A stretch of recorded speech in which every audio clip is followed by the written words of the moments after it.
changes in the secondary, but you guys get Preston back for another year. Just how big is it to be able to have him alongside you in the secondary? Man, that's just gonna make us the best secondary in the country once again. You know, he played a real crucial part of what made our secondary, our defense successful in games. So it just means a lot having him. You know, I could depend on him. You know, knowing he's gonna do his job and be there to make plays. Nikki, go ahead. You're a hot topic, and you are one of the more prominent cornerbacks with all of your experience last year. When you look at this year, what are kind of your goals and things you want to improve on, and just your focus all around? Definitely be a leader more. You know, lead. I led by example more last year, but we had guys like 7 and 12, you know, who were more vocal leaders. So I kind of want to step up into that more, being a vocal leader this year. You know, just making sure my guys know what they're doing, and you know, just we on point every time. Hey DJ, got a couple of new safeties you're going to be working into the rotation. How has it gone early stages, getting to know those guys more than maybe playing with them practice-wise, number-wise yet? One of the first things I noticed is that they all love the game, you know. They just love being out there, love working, you know, just running around, going after the ball and everything. So, like, Tafiq, man, he a dog for real. He definitely a student in the game for sure. And then, you know, you got Antonio, man, he just so lengthy and rangy, man. He's just gonna be a good player here. He'll develop here. How about Carter? What have you seen from Carter? Oh, Carter, yeah, Carter is Carter. You know, he's solid, always solid. You know, I can always depend on him for sure too. Jack, go ahead. Hey DJ, I'm Jack Harlow with SI. Just curious, reflecting on last year, just what were the biggest things you learned about yourself, and what would you like to kind of improve upon this spring? One of the biggest things I learned about myself is, you know, I gotta always stay in my own, like, stay on myself more. You know, I'm my biggest critique, so I just want to make sure that I keep stacking every day, each day getting better and everything.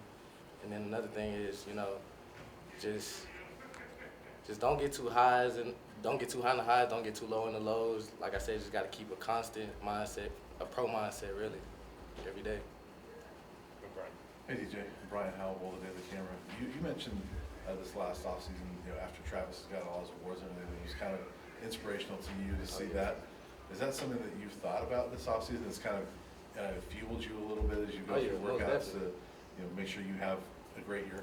Oh, yes, sir, most definitely. You know, I'm putting work in the weight room more, you know, trying to get my body right, develop more, putting more time in the film room, because, you know, I seen it happen. Like, I watched Travis do it, you know, I'm taking notes myself. So, like I said, it was just inspirational seeing him do it. So, just knowing I could, you know, potentially bring a trophy home myself, you know, Jim Thorpe Award, you know, any award that I go chase after, really.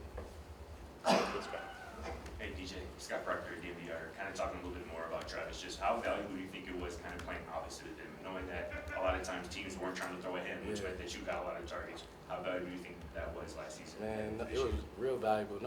Going into the season, I knew, you know, that's gonna be the main thing. You know, they're not throwing to Travis as much at all, really. So they definitely gonna want to target me. So I just made sure that, like, when they came my way, I was on point. You know, if they got a ball on me, I'm on to the next play. You know, get ready, get set, do it again. You know, next time make a play on it. So I really just, like I said, just kept that pro mindset about it. You know, just make a play when it come my way.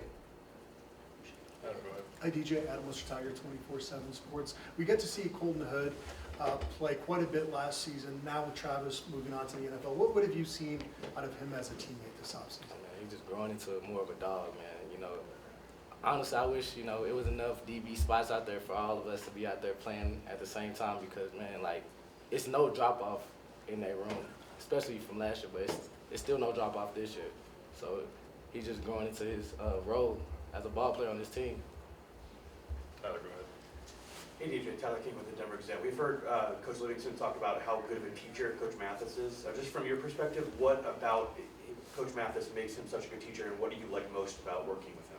You know, he just keeps the main thing. You know, he always says, you know, you get out what you put in. So if you put in, you know, this amount of effort and this amount of time into the game, you're going to get what you deserve out of it. So he just really breaks everything down real easy for us, you know, to understand, and then, you know, just keeps it straight all the time. You know, he's not going to beat around the bush. He's going to, you know, talk to us like men, you know, and then just, at the end of the day, mentor us.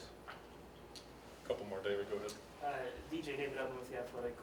when you compare where the program is now, what are the biggest differences that you've seen in the program that you encountered while out here? I would just say, you know, it's more of a culture, you know, like last year's season, you know, we was building, you know, like building more the foundation, you know, standing on it more. And now I think like this year, like we left that legacy, so now we just got to build off even more. You know, we got younger players coming in, so we got to make sure they know what's right, what's wrong, and then just know how to go out there and be a Colorado Buffalo and play up to the expectation.